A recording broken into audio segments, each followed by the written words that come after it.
I have no conflict of interest. I have no disclosures. I do think, even though it's not technically a conflict of interest or disclosure, I do think that it bears sharing that I am the co-chair of the state ACAMUS implementation task force. So we are a group of people who have been working to help the state office of EMS implement the new 2019 scope of practice. So I'm really engaged in that process and have been since November of 2018. And that's kind of where this background in history and knowledge is coming from, in addition to clinical experience. If you are interested in continuing education, this has been approved for nursing continuing education credits as well as EMS education credits. I was talking with the EMS training coordinator this afternoon about this presentation. It'll be available after this presentation, and it'll just require a few answers on a Google form and a few quiz questions and some feedback, and then you'll be able to take a screenshot or download or print your continuing education certificate. If you see any products here in this presentation, it's really just what I happen to have available to take a snapshot of, or what I took off of Google and gave credit for. It's not an inherent product endorsement. I'm seeing some familiar names in the chat box, which is really exciting. Some of you were able to join when we started this EMS transition lecture series during EMS week in May of this year. So this is an ongoing topic by request to start addressing these new 2019 scope of practice topics. The objectives were in the flyer, but we'll just go over them again really quickly. We'll talk about some of the new medications that were added into the scope of practice, including over-the-counter analgesics and antipyretics. Analgesic being something for pain, and an antipyretic meaning against fever, as well as bronchodilators or medications that open up the passages of the lungs. For EMT2s, we'll talk about ondansetron. And the continuing education quiz that's at the end of this, the EMT1 content questions are required, but the EMT2 content questions are not. So if you are an EMT2, it's on your honor that you will take the EMT2 questions in order to get your credit, but it wasn't really fair, I thought, to have the EMT1s also have to take the EMT2 questions. And for each medication, we'll discuss when you should give it, when you shouldn't, some concerns, and different delivery methods. And hopefully we'll be able to keep this fun and interactive and not just dry discussion of medications. I would like to learn a little bit about who all is in the audience, please. All right, so we're going to talk about some examples based on Airlift Northwest, based on examples with Haynes EMS, and some things that I've noticed just in interactions with entities throughout the state.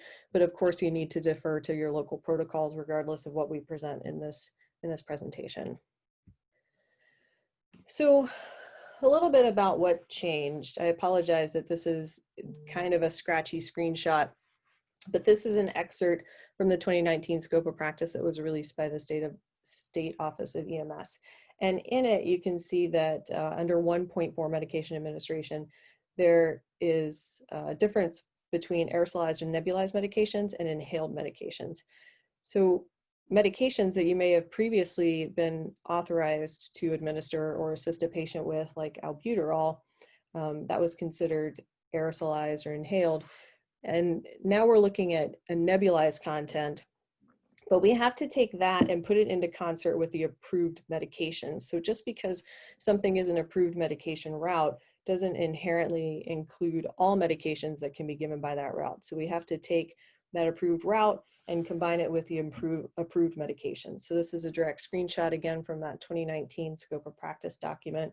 If anybody doesn't have this document and you'd like it, feel free to email me after the presentation and I can drop that to you, no problem. It's a public document, happy to share it. If you look at this, you see under aspirin, the second and third row there, we have bronchodilators and then bronchodilators patients' own medications, and they're qualified differently. There's an X and then there's an X with an asterisk. So the X means that a service that has a medical director or medical director sponsorship can be considered as authorized to do this, or an EMT working for that service. If it's the patient's own medication, then it doesn't necessarily need to be an EMT that's affiliated with a service that has a medical director. And examples of this might be an EMT who's working a contract for some sort of offshore discovery or oil rig or safety set medic or as a guide.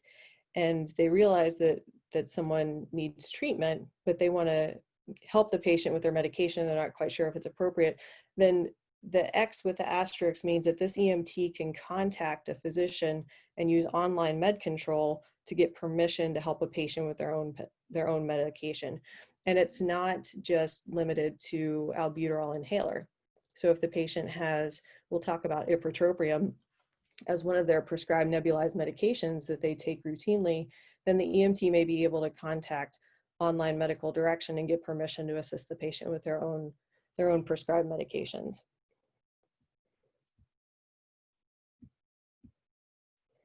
So when we talk about bronchodilators, we're talking about the lower passage, the lower air passages of the lungs. And you can just use the chat bar for this. What sounds would you expect if the lower airways were compromised? What lung sounds?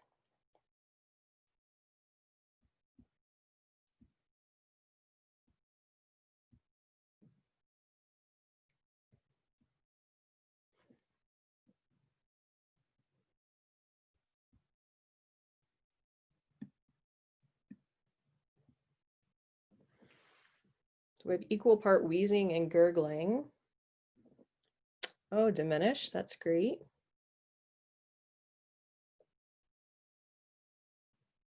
Rails or rowels, great. So any of these things we might hear if there's a problem below the upper airway. So we're seeing wheezing, which tends to be representative of bronchoconstriction or tightening of the air passages. And we're hearing rowels, some people say rowels or crackles or gurgling, and that would be representative of some sort of fluid or compromise more at the alveolar level. It is in the lower airways and it is in the lower parts of the lungs below the upper airway, but it doesn't tend to be representative of the air passages themselves. So really what we're thinking about when we think about bronchodilators, we're thinking about this bronchial tree. And wheezes might be something that we associate with that, very likely will be. And for those of you who are saying diminished or absent, I completely agree. And those, of course, would be more ominous findings or more ominous version of wheezing. If someone has such severe bronchoconstriction or such severe tightening of the airways that they aren't able to move any air through, then we might hear profoundly diminished lung sounds or even absent despite the person's effort for respiratory effort. This is the graphic. Those of you who have heard my lectures before might be laughing because I say this every time this graphic comes up. Like, this is the graphic that I wish was around when I was learning about asthma. I think that it does an excellent job, and it's from Mosby. I think that it does an excellent job of illustrating how the actual smooth muscle around the bronchial tree spasms, but because the bronchial tree is ringed with cartilage, there's not opportunity for this spasming, swollen, irritated air passage to expand outwards. And as such, because of the cartilage that rings the airways, the only way for them to swell is to swell inward. And that's what causes that constriction. And that's why we hear wheezing, because the air is passing through a narrowed space. And there's another graphic next to it for Mayo, which is equally fantastic, that kind of shows that bronchoconstriction and the mucus buildup that happens in those irritated airways. And for those of you who have been around somebody who's had a really bad asthma attack, or around somebody who has had a bad attack of emphysema or chronic obstructive pulmonary disease, then you know that afterwards, particularly after a nebulizer treatment, it's not uncommon that they cough up a lot of mucus. They have this really productive cough. And that's clearing out that mucus accumulation that was building up in the irritated airways, trying to soothe that. So when we say bronchospasm, we could be referring to any inflammatory and constricting process in the bronchioles, and asthma is just one form of that. So what's the other most common thing we would see as a form of bronchospasm in EMS besides asthma?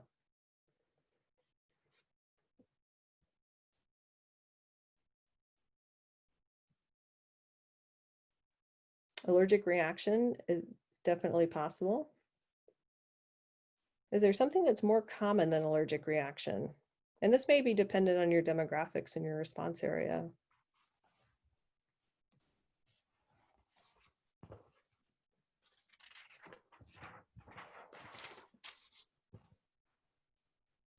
toxins. I'll add in COPD. So again, this may be dependent on your patient demographics and populations, but COPD is fairly common response for EMS as a whole, and COPD is a combination of chronic bronchitis and emphysema, and under the umbrella term of chronic obstructive pulmonary disease. And you can see how it looks like they're having an asthma attack kind of all the time. So they have a bronchospasm, they have a narrowing of the air passages, they have mucus buildup as part of this chronic bronchitis. And they may have had a disease process for so long that they have damaged their alveolar sacs, so that their alveolar sacs have lost their form, lost their contact area with the capillary membrane that exchanges oxygen, and it gives them less opportunity to exchange oxygen and carbon dioxide. So as a result, they don't get as much oxygen into their bloodstream, and conversely, they don't get as much carbon dioxide out of their bloodstream. It's not uncommon that they have a body habitus like what we see here in the picture.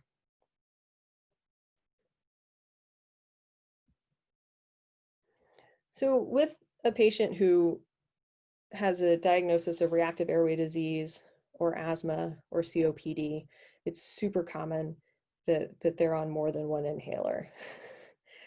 So here are some inhalers that are pretty common in the United States. And this is kind of our opportunity to practice annotating to start. Let's start that. If you would like, try and use your annotate feature to draw a star or an arrow or a circle on the inhaler that you would grab if the patient was having acute shortness of breath. If you needed their emergency inhaler, which one would you grab? And if you don't know where your annotate feature is, go to your Zoom, pull down the arrow. It might say annotate. And if you're on a phone, look and see if there's a little pencil icon.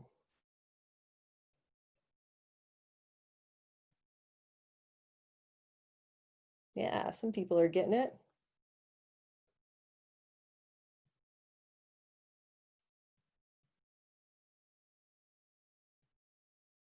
Those are much better circles than what I draw with my phone, by the way.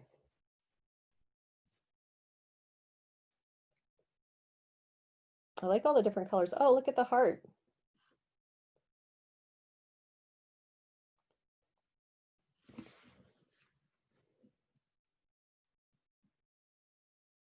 Somebody's going to grab something that's not even there. Way to think outside the box there, red line on the side.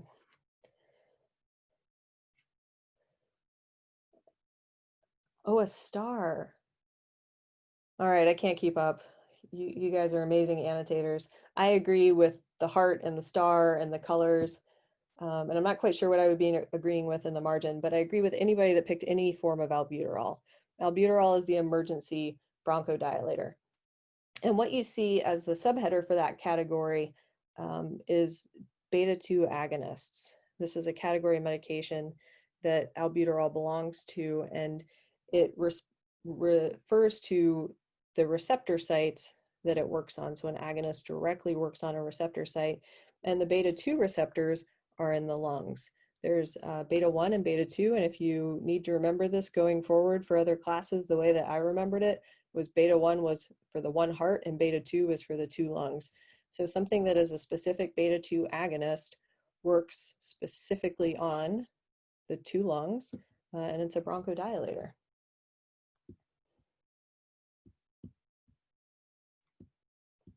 All right, sorry to get rid of your drawings, but we got to move on. So what's different now? Because we were giving beta-2 agonists before, right? And what's different now with the 2019 scope of practice is honestly dose and delivery. So we'll talk a little bit about the dose comparison to begin with. We are used to helping people with their metered dose inhaler, in which case the dose for a metered dose inhaler was 2 puffs. And 2 puffs for most forms of albuterol equals 180 micrograms. So that's about 90 micrograms per puff. And if you were to make an equivalent of that to albuterol sulfate, which is the form of albuterol that's in the liquid version that we will be using for nebulized medications, it has a bioequivalency of 108 micrograms of albuterol sulfate. If we look at the dose that's in these plastic ampules, which you might have heard a lot of people call fish. I don't know why they're called fish. I also call them fish, but their proper name is actually an ampule. So if you look at this ampule, there's 2.5 milligrams in there, or 200 or 2,500 micrograms. So, you know, how many puffs does that equal to? Is anyone quick with the math there? 2,500 divided by 108.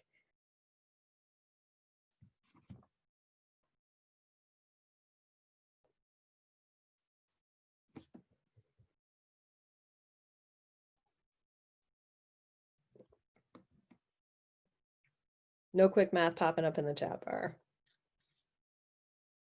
Okay, well, I'm going to guess 24 and I'm going to, oh, 23.14. Look at you. That's great. That's a lot of puffs.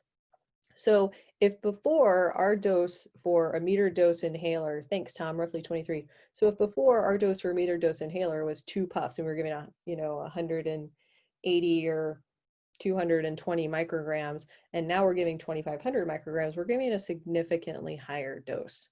And with great power comes great responsibility, right? So we have to be very cognizant of this dose. We have to be cognizant of its side effects and prepare a patient and treat it accordingly, because it's not necessarily always a benign drug. The other thing that we're going to be doing differently is delivery. So the dose will be higher, the delivery might be different. The picture here that I plucked off the internet shows a youngster using a meter dose inhaler in a way that's pretty common for most folks to use a meter dose inhaler.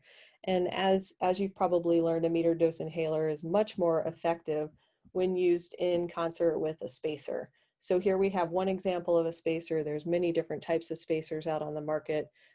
Unfortunately, in some systems, it requires that the patient be given a separate prescription for the spacer, so they may not have the spacer to begin with, or it's kind of bulky and so a lot of people don't travel with them. And it might just be a simple adjustment that EMS can provide when we show up on scene and the patient is not successful with their meter dose inhaler and they're having shortness of breath despite attempts to treat it with their MDI, that we just add in a spacer and help them out in that manner.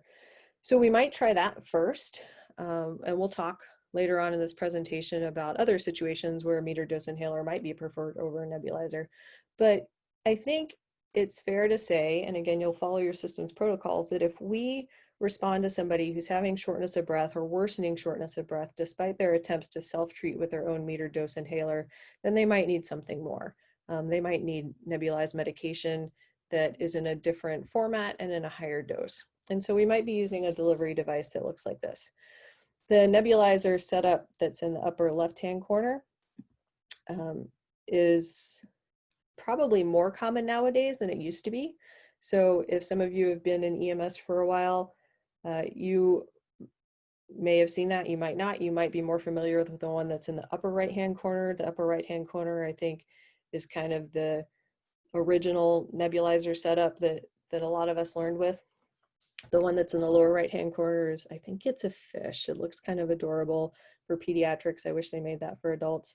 And then we see the ampule that we would use in either of those attachments. There are advantages and disadvantages to any of these. The advantage of the one that has the long blue tube coming off of it in the upper right-hand corner is that it's pretty quick to assemble.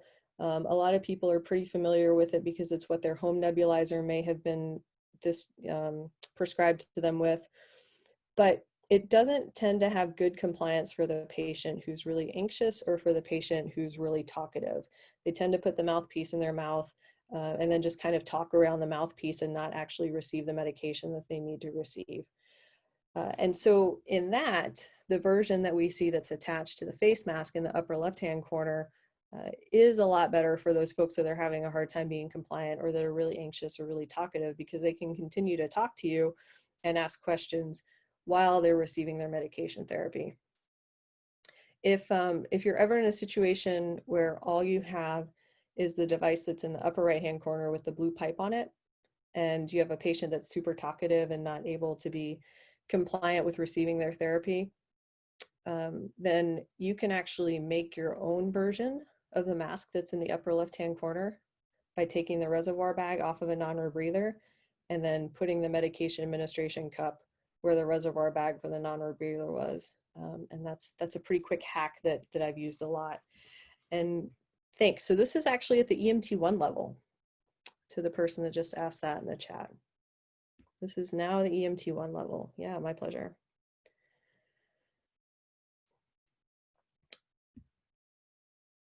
These are different home nebulizers or clinic nebulizers that you may see in a more permanent setting. It's not very likely that you'll see one of these in an ambulance setting, but I realize that I should never say never. Somebody in this group may have seen one in an ambulance, but they tend to be more common in a home setting or a clinic setting. And they can look like any variation of this.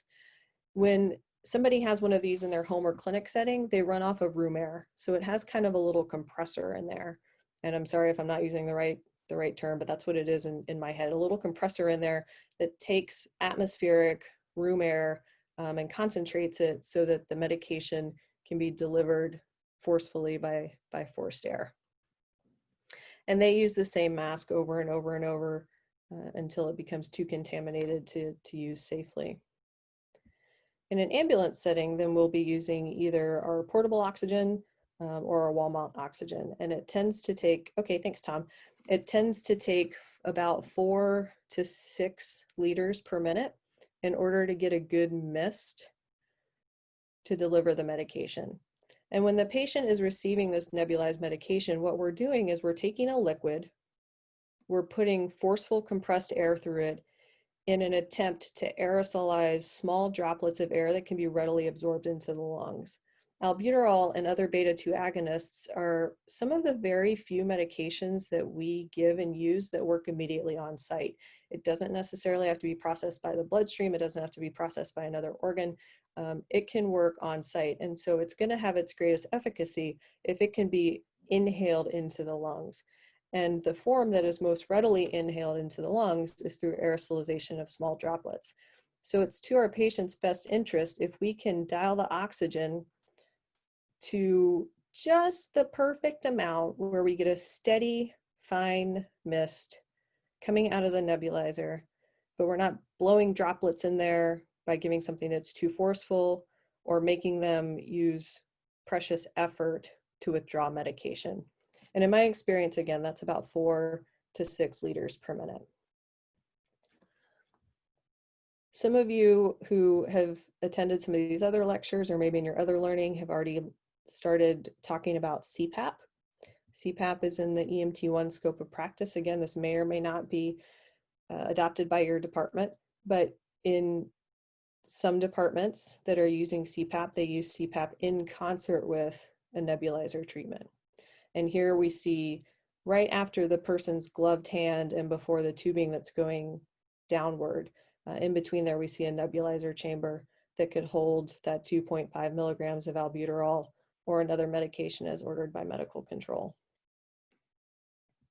And notice what's under his CPAP mask. He's got a nasal cannula on, and in particular, it's an end-tidal CO2 nasal cannula. So if that's within your scope of practice and it's EMT2 now for capnography interpretation, you don't have to stop that therapy to administer your nebulized medication. Realize that it may interfere with your reading while you're administering the nebulized medication just because of the sheer moisture of it. But you don't have to take off the nasal cannula. You can continue to run your capnography. And if you're an EMT1 running a regular nasal cannula or any other level running a regular nasal cannula, you can absolutely keep that going underneath or simultaneously as the same time as the neb treatment. You're just going to need another oxygen source for it because they plug into other places. Or you can unplug the nasal cannula while you're running in the nebulizer because they're going to be getting 4 to 6 liters per minute indirectly while they're getting their nebulizer treatment. So I alluded a little bit to the steps. Just out of curiosity, I got on the internet and I said, well, if a lay person got sent home with this device, how would they learn how to use the nebulizer? And in general, the directions are of course fantastic, but there were some things where I was like, I've learned the hard way that may not be the best order of steps, at least in an ambulance. I think it's a one-time rite of passage. Some of you have probably seen it or done it yourselves, where somebody puts the medication into the cup, which is 3 milliliters of fluid, and connects the oxygen supply to the bottom of it without putting the cap on the top, and the medication just kind of like explodes all over the truck with forced air, and then we don't have any medication left in the cup. So it's really cheap insurance. And again, if you do it once, like I think it's a rite of passage. I think it's just one of those things that kind of has to happen. If you do it once, great, probably won't do it again. And if you never do it, then awesome. I'm super stoked that you were better than I was. So it's pretty cheap insurance after you confirm your rights of medication administration to fill the medication cup and then attach the mouthpiece or the face mask before attaching your oxygen supply. Remember, generally it's 4 to 6 liters per minute. If you are working for a service that allows double medication administration or multiple doses at once, it might take more than 6 liters per minute to nebulize or aerosolize all of that medication.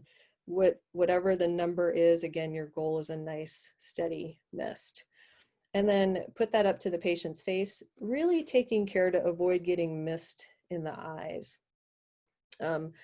There's a lot of studies out there. One of them is referenced in the back of this, that particularly folks with a particular type of narrow angle glaucoma, this can be really worsened by albuterol mist in particular. And regardless, it can be drying and irritating to the eyes. So be mindful of that. And you may even want to ask the patient to briefly close their eyes while you're securing the mask on their face, as long as it doesn't induce any extra anxiety. For folks who have this as a home treatment, they'll probably be pretty familiar with that guidance. And then reevaluate the patient after treatment, of course. So you have medication cards in your notes. We won't go over them too terribly much in detail since you have them there to look at. But one of the things that I want to focus on here with this albuterol sample medication card is that it's a sympathomimetic bronchodilator. So when we're looking at albuterol is a sympathomimetic, and if we look at the root word of that, sympathomimetic refers to the sympathetic nervous system, which is adrenaline. And so this isn't adrenaline by itself by any means, but mimetic means it mimics it. So it mimics adrenaline, and adrenaline opens up air passages, but it also makes their heart rate go up. And albuterol is pretty notorious for making people's heart rate go up. And it might also, just like if you slide on a patch of ice and almost hit the guardrail, you know how you feel kind of like shaky and jittery afterwards? Albuterol also makes people feel really shaky and jittery. And so if somebody takes this medication routinely, they probably know that, but they may not take it if they've only used an MDI and now we're giving them a nebulizer treatment. They may not have had it in this dose, or we may be giving them more than one nebulizer treatment. So it's very kind and good patient care to advise them that they might feel jittery, they might feel like their heart rate's going up, and that's just a normal part of how the medication works. Because of that, don't be surprised if you call medical direction and ask them for permission to help someone with a nebulizer treatment, and they think if someone's having a heart attack or if someone is particularly elderly with advanced cardiac disease, they might ask you to hold that, because understandably increasing heart rate increases the workload of the heart. The faster that the heart is beating, the more workload it is, and that might be doing damage in certain patients. But for the most part, it's relatively safe for adults. Different drug references say different things. Most of you know someone whose child takes albuterol and takes it very safely. It's a prudent approach for a pediatric less than 12 years old to contact medical direction and see if there needs to be a dilution of the dose of nebulized medication, since it is such a higher dose. And there may very well be a safe adjustment to give a child that's less than 12 years old. So as we said, it's kind and prudent to advise your patient of potential side effects. If they've been using their own metered dose inhaler or home nebulizer for a while before EMS gets there and this hasn't been effective, you might invite them, if it's safe to do so, to have just a little swish of water and spit it out. What happens is that the medication kind of builds up on the tongue and there's a little bit of a snowball effect. And so future medication that they're trying to inhale just kind of gets stuck on their tongue and doesn't have an opportunity to get into the lungs. And it might be a quick and effective intervention for them to just do a quick swish and spit if it's safe for them to do so, and then try another medication. Thanks, Tom, for putting that screenshot up there. Another medication that you may see for patients' own medications or specific to a service is ipratropium. This particular version that you see here is ipratropium and albuterol, and it has the brand name of Duoneb. So some of you may have heard of Duoneb, some of you may have heard of ipratropium. It might be singular or it might be as a combination. Ipratropium, brand name is Atrovent. You might have it as part of a Duoneb, or some services might take one albuterol and one ipratropium and mix them together. It has the added benefit of helping to dry secretions. So if you think back to that asthma image that we saw that the inner passages were really inflamed and irritated. There was a lot of mucus buildup in there. So ipratropium helps dry up those secretions that are in the lungs. It has a really long life. So if you look at the onset and duration, it starts to work within 5 to 15 minutes. Its peak effect doesn't kick in until 1 to 2 hours, and it lasts 3 to 4 hours. So this is not a medication that's often given, you know, back to back to back. It's something that's often given once at the very beginning of an attack. And then albuterol is the medication that's used to treat patients going forward. It's not uncommon if someone's having a severe attack that they may get multiple doses of albuterol over the course of hours. So there are some precautions as with any drug. Ipratropium is something that you would want to talk with your physician about or have very clear standing orders about its administration because of its opportunity to work in tangent or synergistically with other medications. The dose is 0.5 milligram or 500 micrograms, and it tends to be 1 unit dose of one of those plastic ampules. And again, with the side effects, these are pretty normal. So have the patient comfortable, maybe on your stretcher already. Let them know that this is probably going to make them cough. It's probably going to make them feel a little funny, and that's a normal part of the medication. We can do, I'm a firm believer that fear is one of the greatest proponents of worsening symptoms and pain, and anything that I think that we can do to lessen fear and educate the patient in a calm and respectful manner can help their symptomatology. So somebody's probably already been thinking this, and I'm just now getting to it, but nebulized medications in the time of COVID. So I looked this up the other day. There's the date stamp up there is the 23rd. And it's interesting because nebulized medications were not on the list of CDC aerosol generating procedures for quite a while. And for those of you who took the CPAP lecture with us, you know, we talked about CPAP as a aerosol generating procedure. And at that time, nebulized medications weren't on the list. And they are now, but they are with an asterisk. And so essentially what they're saying here is that the jury's out. Nebulized medications might be an aerosol generating procedure. It's hard to tell because really what we're seeing is the aerosolization of the liquid medication. If there's an alternative, it might be considered. So again, this is going to be service specific, but if we're concerned about aerosol generating procedures and limiting opportunity for exposure to our EMTs or other staff or personnel that are nearby, your service might opt to use metered dose inhalers for a patient that has high suspicion of COVID or influenza or other highly infectious disease. And as we've learned, the dose is a lot less, but it can be just as effective, particularly when used with a spacer. They just might need a lot more puffs. So that would be something to talk with your service about in your infection control policy. Let's do a quick case.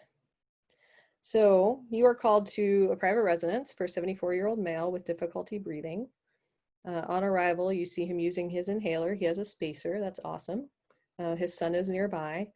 And his son tells you that he's getting worse despite using his inhaler a lot. And that's why he called 911. Here's your sample history.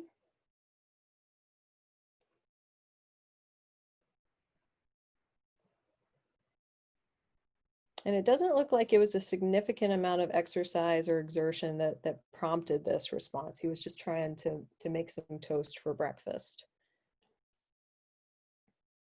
He's on medications for high blood pressure. He takes 2 inhalers, albuterol and salmeterol. You know, Tom, we're not really sure how many doses he's taken, but his son has said a lot.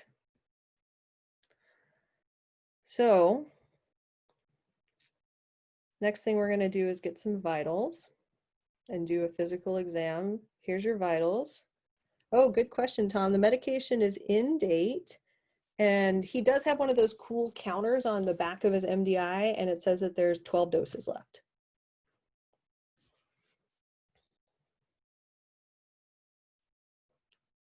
So EMT2s, there's a capnogram here for you. And for those of you who may not be familiar with a life pack, the respiratory rate is 24. His end tidal capnography is 25. Pulse is 73, pulse oximetry is 90, and blood pressure is quite lovely. And here's his lung sounds.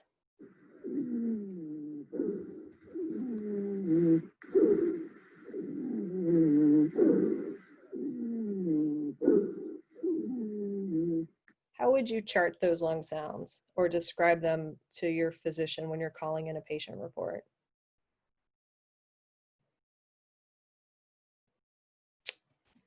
Okay, quick responses say wheezing. Oh, labored, that's excellent. Labored and wheezing. And I really appreciate, Anna, that you said labored, because he does have a longer than normal prolonged expiratory phase. So he's really working hard to push air out, and that should be a passive process. But we hear him really, really trying to push that air out, which should not take energy. All right, so here's our next poll. I'll leave this one up a little bit longer. Which treatments do you anticipate providing first? And let's look at the results here. Hopefully you should be able to see the results. It looks like most people pick some form of albuterol, maybe via nebulizer, maybe via MDI. And then a lot of people picked oxygen, and some people picked CPAP. And in the chat bar, we have folks who said CPAP with albuterol. And of course, that's going to be dependent on your local protocols. But I agree with all of those folks who picked albuterol, oxygen. I might personally try an albuterol neb before CPAP, just because it tends to be a bit less intimidating. And if we can convert somebody with a lesser therapy, then that's going to be better for the patient. He's not really a candidate for aspirin right now. We didn't really get any perception of chest pain from him, but that would be a good clarifying question. And he does take aspirin daily. So I don't think he's a candidate for aspirin right now. And even if he is, it's probably not his primary problem. His primary problem is this bronchospasm. Yes, I agree with everyone that said transport. Thank you.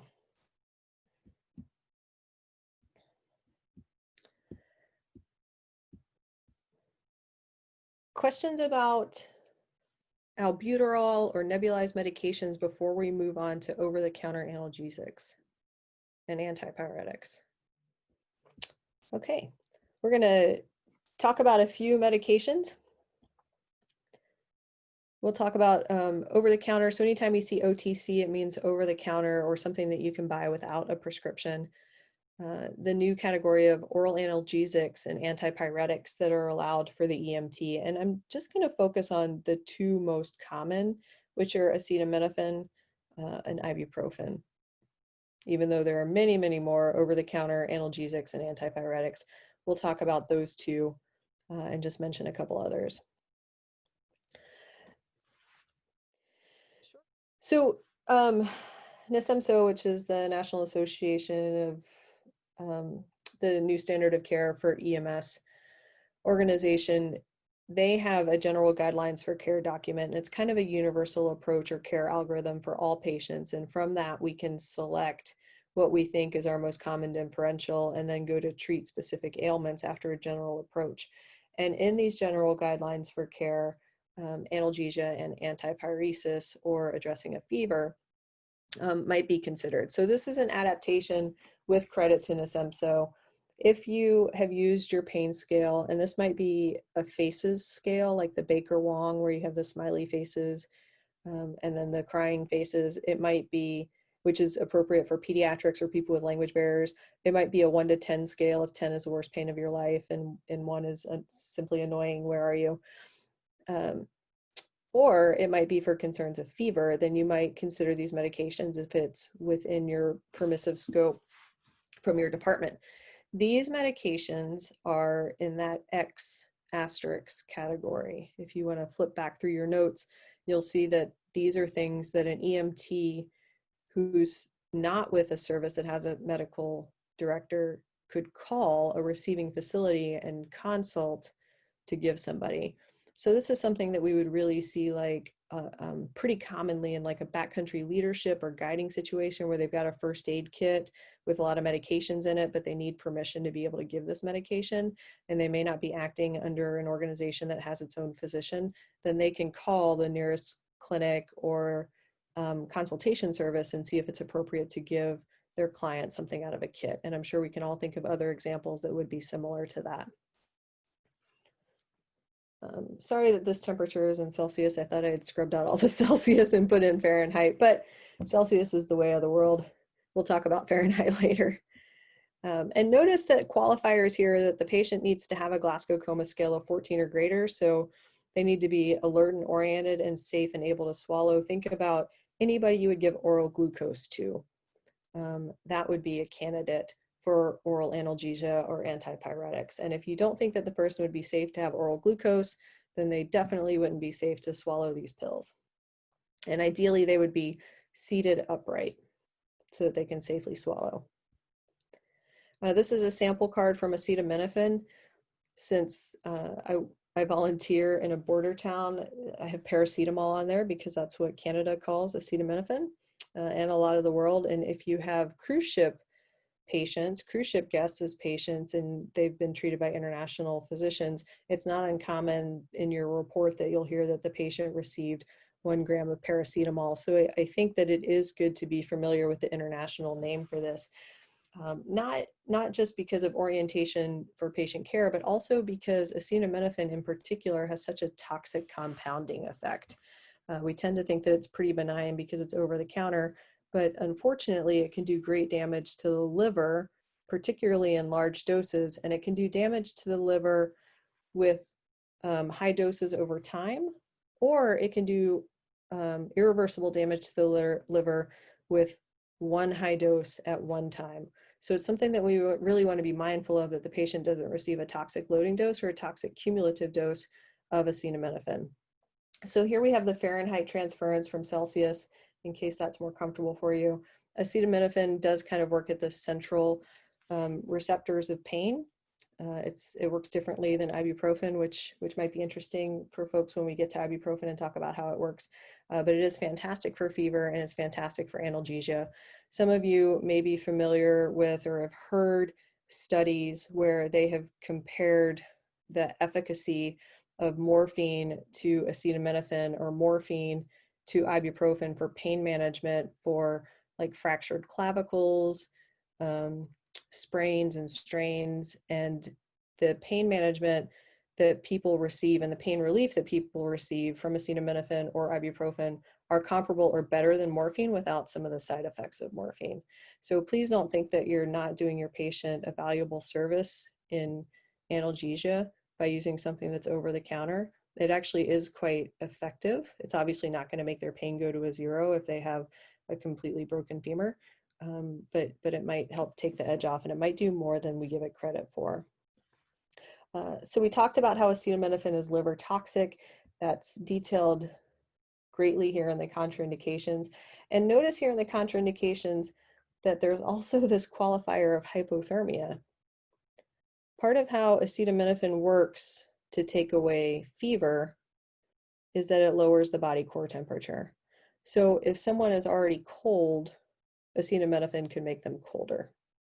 So something to be mindful of. Let's say that you have a patient who has frostbite that's rewarming, but their body core temperature is still down, and rewarming frostbite is horrifically painful. Acetaminophen would not be an appropriate choice for them until their body core temperature normalizes. The dose is quite high. You'll see a different dose in other references. This is a conservative approach of 325 to 650 milligrams by mouth. PO is per os, or by opening, which is by mouth for medical notes every 4 to 6 hours. You'll see a lot of references that top that out at a gram, but a conservative approach is to keep each dose under a gram because the toxic dose is 17 milligrams per kilogram. This is a pediatric dose.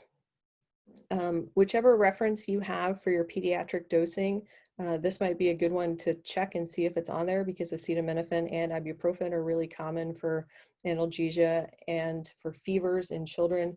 And I'm a firm believer that you should not memorize something if you could look it up. Looking it up is much more reliable than somebody's memory, including mine at 3 in the morning. So this is a sample chart from St. Louis Children's Hospital looking at body weight in pounds, which I thought was really user-friendly. It's not even kilograms, to milliliters of fluid. And this might be something that you administer with a syringe. For those of you who are parents or who have helped a child with medication, you're probably used to a medication syringe that comes with liquid medicine and obviously does not have a needle on it. It's just the plastic administrator to help them take those small amounts of fluid and help us get an accurate measurement. So I really recommend for services that if this isn't on your length-based resource or your pediatric resource, to find a way to include a resource table for pediatric dosing for these medications if you're going to be including them.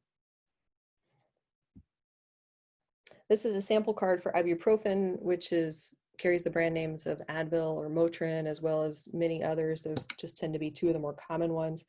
It is also an analgesic and antipyretic, but it works in a different way. Ibuprofen and actually all of the NSAIDs, which are the non-steroidal anti-inflammatory drugs, NSAID.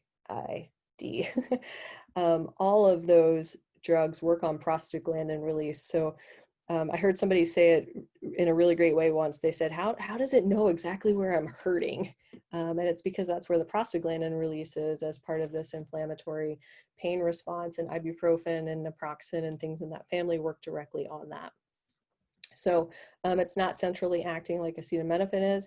It doesn't necessarily make it better or worse. It just works in a different way. You may have heard people that, Anna, I don't know that. I'm sorry. You may have heard of people who, in an attempt to get a really high fever down, give acetaminophen once and then an hour later give ibuprofen. Or they do that for significant pain management. And since they work in different ways, it may be safe to combine them in certain situations.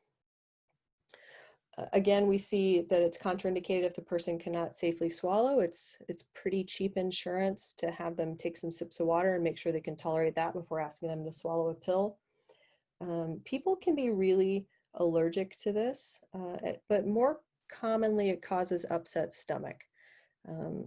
Particularly if people have ulcers or reflux disease, these medications really upset their stomach, and they can be really hard on an empty stomach. So kind of explore that history of allergy to figure out if it's a true allergy or an upset stomach, so that you can relay that accurately to your medical direction when you're asking for consult. NSAIDs, so anything in this family, which would be aspirin, ibuprofen, naproxen, or ketorolac, which is Toradol. Anything in that family kind of builds on each other. So if somebody has had naproxen within the last 6 hours, they're not safe to receive ibuprofen now. If someone has received ibuprofen in the last 4 hours, they're not safe to receive naproxen now. Aspirin might be different. If someone takes a daily aspirin, it's only 81 milligrams or 162 milligrams, they might still be safe to receive another NSAID, and that would definitely be something to talk with your receiving provider about. Oh, I'm sorry. The pain receptor are it's the prostaglandins. Oops, sorry. And it's under the action in that note. Sorry, I wasn't clear about that. The dose is 200 to 400 milligrams by mouth every 4 to 6 hours. The max is over a gram in 24 hours. So think about how that's being spaced out and how the person's tolerating it. And again, I really recommend having a pediatric dose that's easy to follow and easy to use. This one, again, is from St. Louis Children's. It's in pounds, not kilograms, which kind of takes the stress load away. And it has some of the more common concentrations on it. So you might see, or your service might incorporate acetaminophen or ibuprofen into protocols for general care, for pain associated with bleeding. It's safe for pediatrics. For burns, it's also safe for pediatrics. For musculoskeletal trauma, sprains, strains, dislocations, fractures, or for sepsis to help combat the fever. And it's reasonable to wonder why there aren't more uses for us, since it's over the counter and theoretically anyone could go to the store and get some and take it themselves. And what about the other NSAIDs? And so here are some things to consider. With abdominal pain, please have a strong index of suspicion for the involvement of the liver or the kidneys. And acetaminophen directly affects the liver, and ibuprofen directly affects the kidneys. So we don't want to make a problem that's already existing worse. If someone has a history of self-harm that's associated with the event that EMS has been called for now, a suicide attempt, or maybe they're intoxicated, not safe, then we don't want to give a medication that's going to compound anything. And alcohol affects the liver. If someone has taken an overdose of medication, we can't always guarantee that we have a good history from the patient, unfortunately, and it's appropriate to be cautious about administering extra medications in those situations.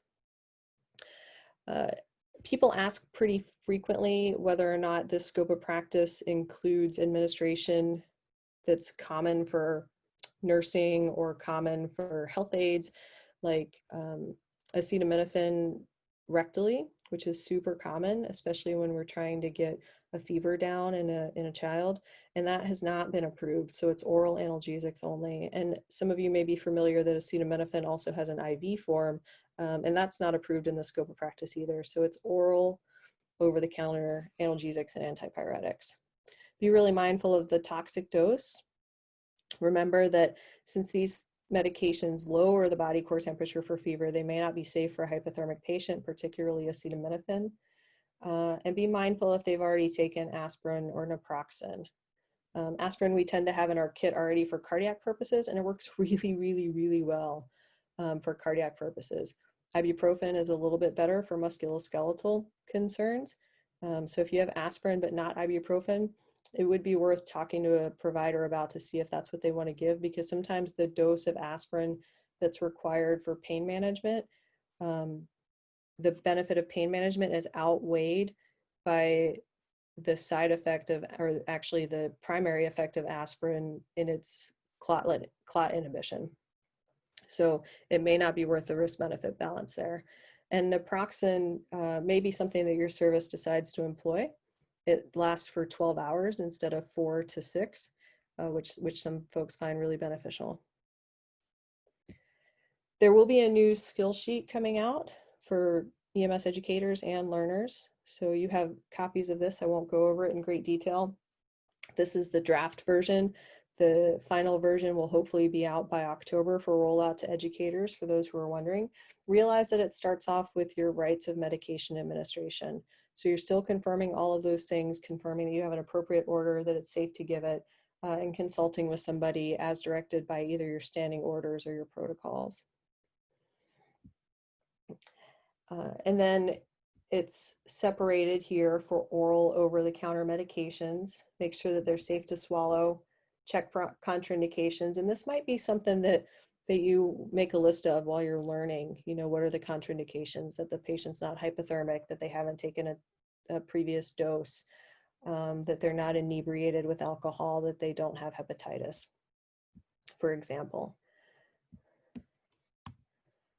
And then critical failure criteria, just being really mindful that people can be allergic to anything. Even though it's over the counter doesn't mean that they don't have the right to be allergic to it. And realizing that it's still a medication with a therapy, so we need to be mindful of evaluation before and after.